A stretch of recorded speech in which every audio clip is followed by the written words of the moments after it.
In fact, I reckon we should start the campaign for a one-person slide next year. Caroline Wilson, and I'll put in 10 grand straight away, make it 20. And if she stays under, 50.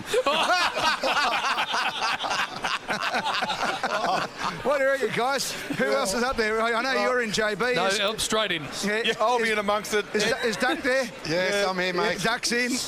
Denny, you're in. I'm in it. Mate, I think I could do an auction here today. I'll actually jump in and make sure she does. I'll hold her under it. Yeah, it's just sick. It's disgusting. It's interesting because so many people have had this discussion and said, these kinds of people shouldn't be broadcasting. There's a whole big discussion about, particularly Eddie McGuire and how he's been in, deep water before. It's funny because a lot of the time these types of broadcasters will come out and say, we're recorded all the time. There's, it's tough to be able to, constantly be on yourself. But my point is, if you're not actually thinking that, then you don't say it. Because if you're not actually having those thoughts somewhere in you, then you don't say them, even if you're being recorded 24/7. Yeah. They don't exist, those thoughts. And they shouldn't. So it's interesting because there's been a lot of take on that. There's been a lot of take on what should happen to him. And I guess the thing that I took from that particular piece of audio was that in the beginning when he starts to go, and it's Caroline Wilson, I should say, they're talking about a female reporter for AFL. She's been around for many, many years. Very well respected. And bloody copped it.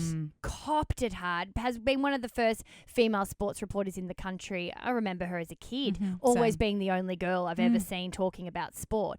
And it's interesting because Eddie goes her and starts his joke, essentially. And what you then hear is that kind of silence for a bit. There's a bit of a pause. No one jumps in. And then Eddie says, "Who's in with me, boys? Who do you reckon, boys? Come on."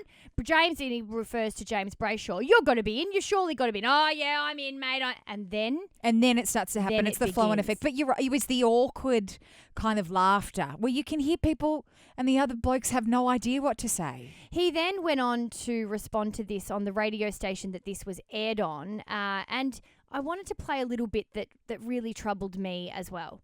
Big Frizzler G was based on good humour, sledging each other, tomfoolery. However, that was clearly banter. If I hear the word tomfoolery come out of his mouth again, I'm going to punch someone in the jugular. I mean, it's been said a lot. It's that tomfoolery word that's interesting too, because I associate tomfoolery with this prehistoric nature. But that's exactly what it is. Exactly. So it's really quite ironic. But I think the other thing that we're missing here is that banter, that innocent humour, that kind of mates pack bloke mentality that has been put, underlying these comments or kind of, slapped on top of these types of offensive, disgusting behaviour is something that is happening with us everywhere, every day. It's interesting how none of the boys really piped up straight up. No, there was a moment. Yeah. More than a moment, actually. It did take that kind of, come on, and then it's right, the peer and then pressure. It goes. Yeah. And then the blokes pack mentality begins. And you know what the thing is? I don't actually believe that some of those guys in that moment really did consciously think that they were doing something wrong. No. But that makes it worse. The fact that these educated broadcasters that call themselves feminists, Eddie went on today on his radio show to say that he is the biggest supporter of, domestic violence in this country and wants the issue to end.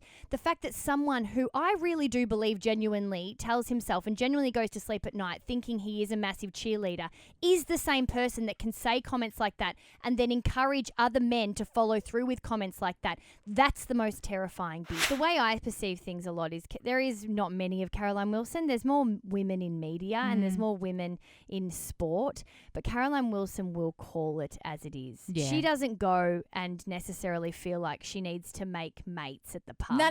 She gives it. I assume. I don't know if that's the way she does it. She looks like she does her job and she goes off and she has a life. But I think that's why she's so well respected and well renowned in the industry. Well, because is she? does. Because we respect her, but by the sounds of it, there are 4 men that have worked alongside her for a very long time that don't seem to have a lot of respect at all. And I think that's the difference sometimes with women in roles. It's like my girlfriend is the same. She works in a very male-dominated industry, and she doesn't get invited to the golf day. She can't be in that pack mentality. She can't hang around with the men because she's assumed that she doesn't play golf or doesn't like to do that. And it's like, well, how do I bond with people? Well, I don't. I do my job and I get on with it. But then all of a sudden there's this isolation, and we continue to have this tomfoolery and this banter and this kind of blokey discussion, ha, ha, ha, ha, ha, where people are let off with it being a bit of a joke, while someone who's working their ass off, killing it at their job in the corner is attacked. I think you're completely right, though, in calling this for what it is, and that is a much bigger, much broader issue at hand and at play here. And I think the fact that when Eddie McGuire semi-apologised, not even really, for his comments, he actually said it didn't even cross my mind that we were talking about women's issues at this stage, which, as you pointed out, is a very, very big problem. Women in sport in particular is a tricky one in the media. Offsiders actually had 3 women on their sports program on the ABC on Sunday mornings on Sunday. And the backlash they got, Caroline Wilson was one of them, the backlash they got from that was just absurd.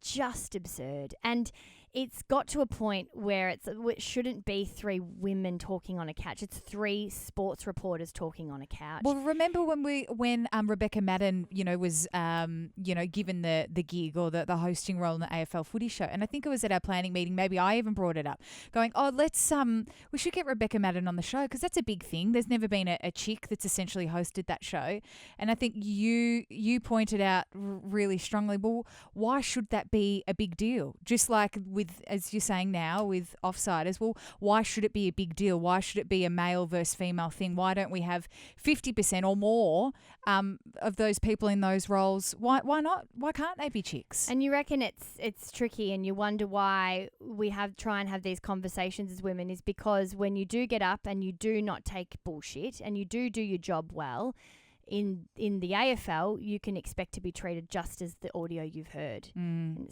it's got to change.